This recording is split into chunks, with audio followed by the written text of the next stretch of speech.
Hey everybody, welcome back to Mystifying Miracles. I'm going to dive into a story today that takes place out of Houston, Texas with a woman who was going through a trying time in her life. And despite that, she ran into somebody she had never met. And she's pondered since that day, was it an angel? We're going to get into it, so stay tuned.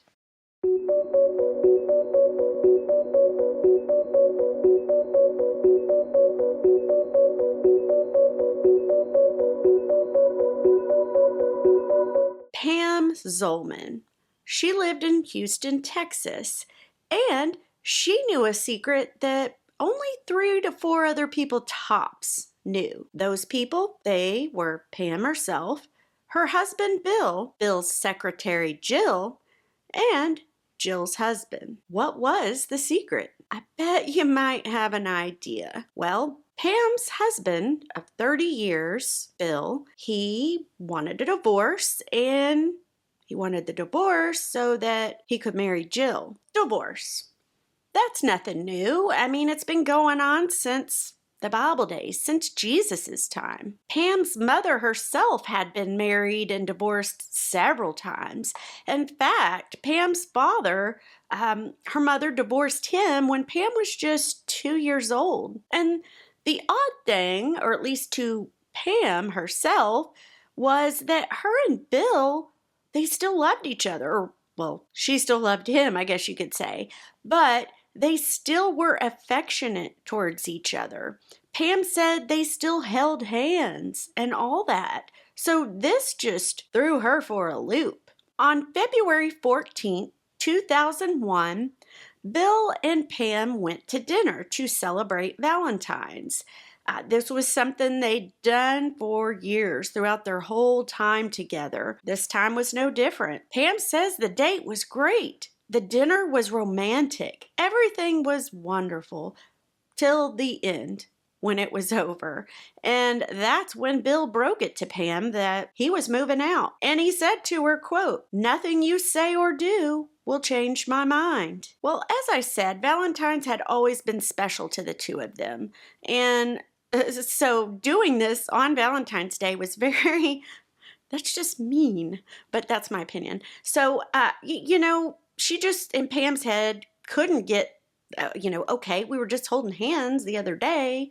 Here we are celebrating Valentine's. We've been married over 30 years. What? On their 25th anniversary, so just 5 years prior to this time, Bill had given Pam a golden heart necklace. It had a diamond in it, and Pam wore it all the time. So after that particular Valentine's Day of the breakup in 2001, Pam sat there by herself just feeling dejected, and she remembers just kind of holding that pendant, that necklace in her hand, kind of running it through her fingers and just sitting there in shock. And because this was so out of left field for her, this news, she sat there questioning things like, okay, was our marriage a joke? Well, Pam decided not to tell anybody about Bill's affair. And the reason being is because she didn't want the divorce to happen. In fact, she prayed for it not to. She wasn't going to tell anyone, not her parents, definitely not her and Bill's 2 boys. She just really wanted Bill to change his mind. And in case he did, she had that hope that she didn't want to go telling people about it because she didn't want her family and friends to hold that against him, the fact that he did have an affair. So she was hopeful during that time. But she was also in denial too, because she was thinking, well, if I just keep quiet, I don't say anything to anybody else, then perhaps that means it never really happened, which, that's your brain just trying to rationalize things, But a few days passes, and Pam has to go to the post office to mail a package. She gets in her car, drives there, parks. She's getting out of the car, and as she's getting out of her own car, she notices a car next to her parked. And a woman was struggling because she was trying to get 3 big boxes out of her car to carry them into the post office. So, because Pam saw her struggling so much, Pam decided to go help this woman. She goes over, asks if she can help her carry in her boxes, and she says the woman was a Hispanic woman. She had a thick accent. She had really nice clothing on. Pam says it looked pretty expensive, but nonetheless, she helps the woman carry in all the packages. They get in line, both with their packages, and the Hispanic woman begins to talk to Pam. And she tells her that, I'm not from here, and I don't really understand all the postage rates. And she asks for Pam's help. So Pam got into details. She tells her about all the rates, when her packages would get there, and all that good stuff. The woman, just mentioning within the conversation, she tells Pam that she's from Guatemala. And so, they're just chit-chatting a little bit as the line is slowly moving up. Well, they finally both get up to the counter, and the woman thanks Pam so much for her help, for carrying that in, for explaining the postage rates. And, she goes up to the little clerk, and Pam goes up to another one kind of right nearby. Pam mails her package fairly quick. She only had one, and then she proceeds to leave. She's walking towards the door to head back outside the building when all of a sudden she notices the woman coming up behind her, and she thought to herself, Pam did, she was like, wow, that was fast. Like, she had 3 big boxes. How did she mail them that fast? Pam just assumed really quickly that, okay, maybe that postal worker just was really fast or getting off work and wanted to hurry. So she's like, okay, well, whatever. So the Hispanic woman catches Pam, and as they're going out the door together, and she says, you just helped me so much. I'd really like to do something for you. Well, Pam protested, like, oh, no, you don't have to do that. It was my pleasure. No big deal. The woman wouldn't live it down. She really wanted to do something nice for Pam. And she ends up asking Pam if she can pray for her. Now, this threw Pam off right off the bat because Pam had never had a stranger, someone she really didn't know, ever offer to pray for her. But she wasn't opposed to it. Hey, she could use prayer right now in her life, so that was great. So Pam agrees. The Hispanic woman grabs Pam's hands and begins to pray. And she starts out, Heavenly Father, I lift up Pam. Whoa, wait a second. Pam's radar starts going off, and she's thinking, as the woman's praying, she's thinking, I never told her my name. What in the world? And the woman continues to pray. And I ask that you give her strength and courage to face her current situation. Current situation? Huh? Pam's thinking that because she didn't tell the woman her current situation. Back to the prayer. And give her and her 2 sons the guidance they need. And surround her with your love during the divorce and afterward. She ends the prayer.